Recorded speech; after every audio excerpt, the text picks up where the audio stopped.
रूस अमेरिका को एक दूसरे के खिलाफ खड़े होने की एक और वजह मिल गई है। अब तक यूक्रेन मसले पर दोनों देश भिड़े हुए थे, लेकिन अब कैरेबियन सागर में अमेरिका की फौज उतरी तो रूस वेनेजुएला की तरफ से बोला है। नमस्कार, आप देख रहे हैं न्यूज़ 18 का डिजिटल प्लेटफॉर्म और मैं हूं आपके साथ जागृति खंतवाल।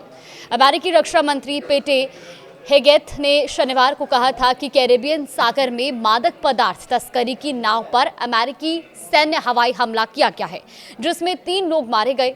डोनाल्ड ट्रंप प्रशासन ने इस तरह की तस्करी चलाने वाले नार्को टेररिस्ट समूहों को निशाना बनाने के लिए नौसेना युद्धपोत F-35 स्टील्थ लड़ाकू विमान और बड़ी संख्या में सैनिकों की तैनाती की है।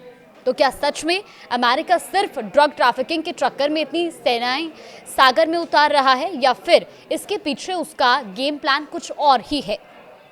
दरअसल हेगेसेथ ने सोशल मीडिया पर लिखा था कि हमला एक और नार्को ट्रैफिकिंग जहाज को टारगेट करके किया गया था, जिसे उनकी खुफिया जानकारी के मुताबिक ड्रग्स के अवैध नेटवर्क से जोड़ा गया था और उस जहाज पर सवार 3 लोग मारे गए। नेटवर्क के मुताबिक ये अमेरिका के खिलाफ मादक पदार्थों की तस्करी में एक्टिव था। ट्रंप प्रशासन ने इसे राष्ट्रीय सुरक्षा के दृष्टिकोण से सशस्त्र संघर्ष का हिस्सा बताया है। हालांकि अमेरिका ने कई अन्य हमले भी इसी तरह से किए हैं। इस अभियान के तहत अब तक कम से कम 15 नाव को निशाना बनाया गया और मौतों की संख्या 60 के पार पहुंच गई है। इस कार्रवाई की वैधता अंतर्राष्ट्रीय कानून के मुताबिक और साक्ष्यों की कमी को लेकर आलोचना हो रही है। रूस ने इस अभियान की तीखी आलोचना की। रूसी विदेश मंत्रालय प्रवक्ता मारिया ने अमेरिका पर ड्रग विरोधी अभियान का बहाना बनाकर पावर शो करने का आरोप लगाया।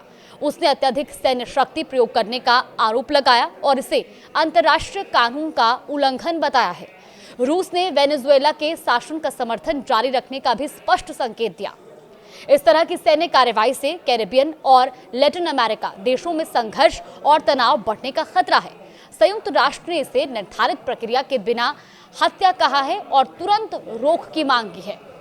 अमेरिका की इस कार्रवाई के पीछे सिर्फ ड्रग्स ही वजह नहीं है, बल्कि अमेरिका का पावर शो भी है।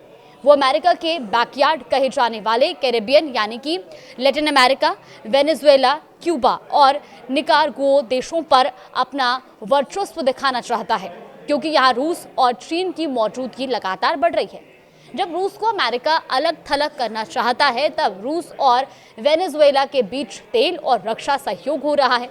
इस कदम के जरिए अमेरिका रूस के साथी देशों को भी संदेश दे रहा है। ऐसे में ये इलाका शीत युद्ध का मैदान बनता हुआ दिख रहा है। इस खबर पर आगे भी अपडेट जानने के लिए आप देखते रहिए न्यूज़ 18।